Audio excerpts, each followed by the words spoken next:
And the only reason why they were trying to hold on to the kids was because they wanted to build a case. They may have had intentions to kill the youngest and needed reasonable amount of time to cover it up. And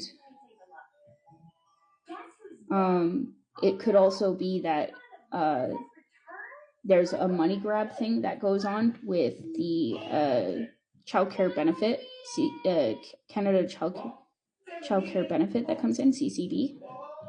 If they hold on to the kids for a specific enough amount of time, they can take the CCB from the parents.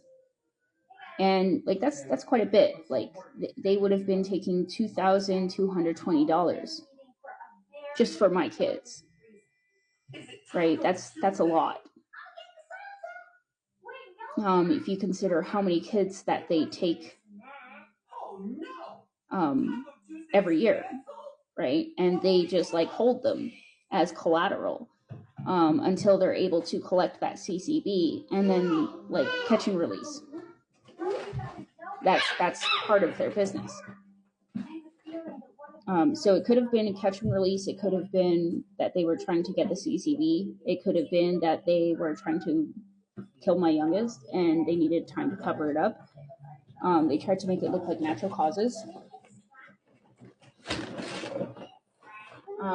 Every year, Indigenous children are taken from their families and returned in boxes. That's a reality. That is real. That happens in Canada. And most of the kids that are killed in care are Indigenous.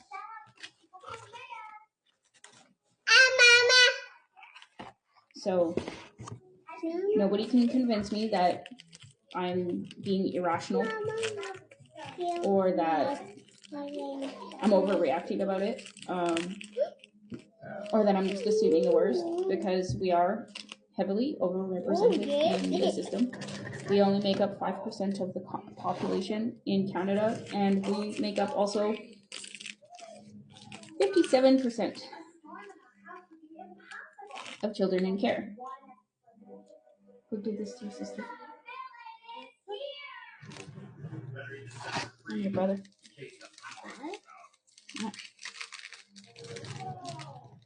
You can tax them too for bringing it to them.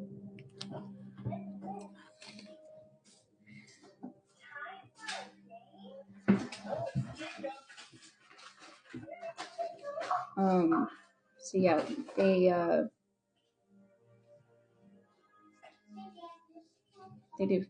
kill Indigenous kids every year.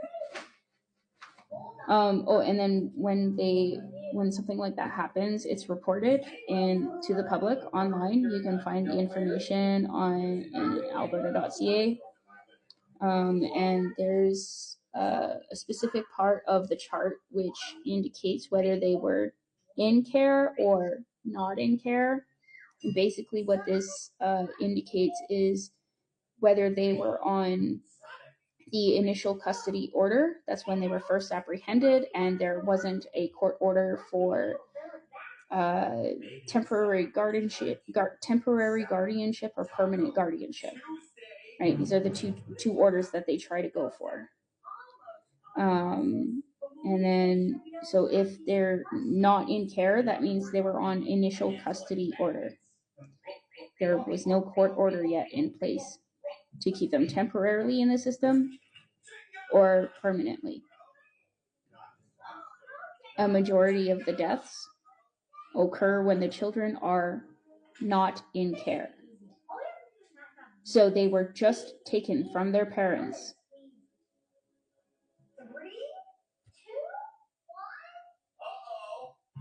and then returned to their parents in boxes.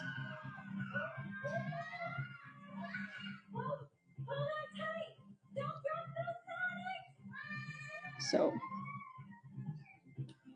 a majority of the deaths also appear to be overdose or natural causes. Imagine that, it's just healthy kids being taken away from their parents and then natural causes, dead like that.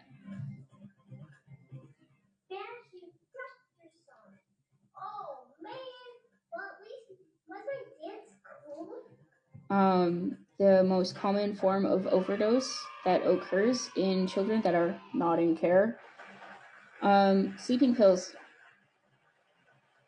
and sleeping aid. The kids are so anxious and stressed out that they can't sleep, and people would rather sedate them than actually help address the psychological distress that they are facing. So the kids go to sleep and they don't wake up. Bueno.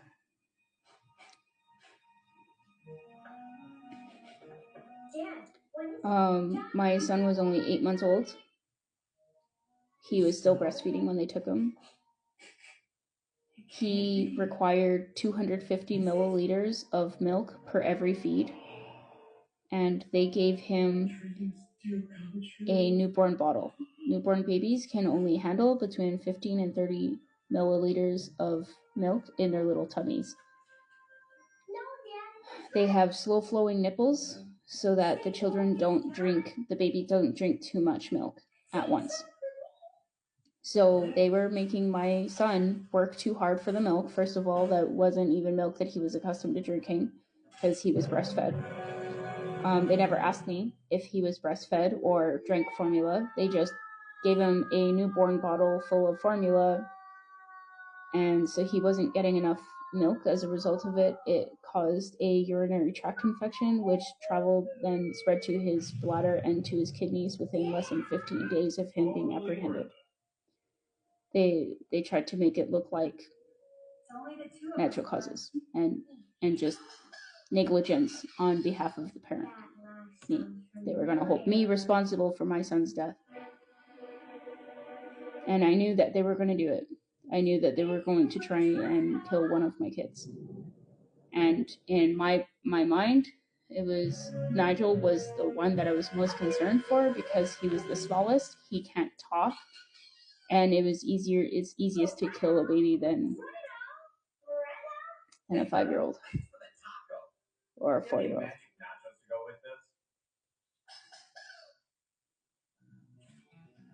Yeah, that's what they do. They take the kids and then they pump them full of medications, pump them full of drugs.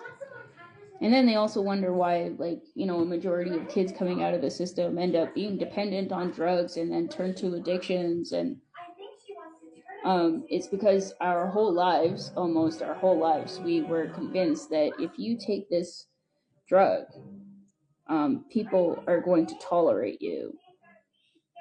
Right? If you don't take this drug, we're going to commit violence against you. No time for that. Greta, you won't be turning my PB&J into dolls. We haven't lost yet. Yeah. Like when I was in a group home, if I didn't take my meds, I was confined to my room. What does that mean? And if I tried to leave my room, there was not a lock on the door per se, but there was an alarm that would sound.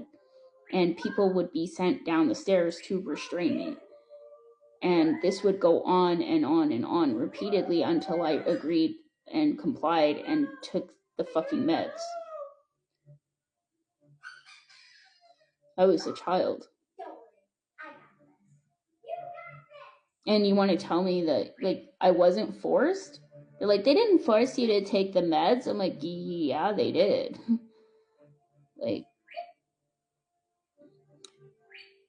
What other option did I have?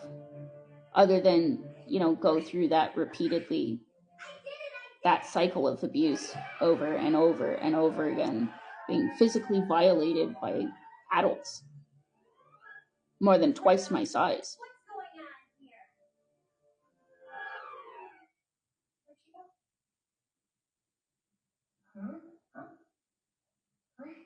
That was close. Sure glad that's over. Yeah, same. The system was designed to separate Indigenous families. The system was designed to replace the residential schools. beat the Indian out of the child. And if you can't do that, just sedate them. And hopefully they don't wake up ever again. Problem solved.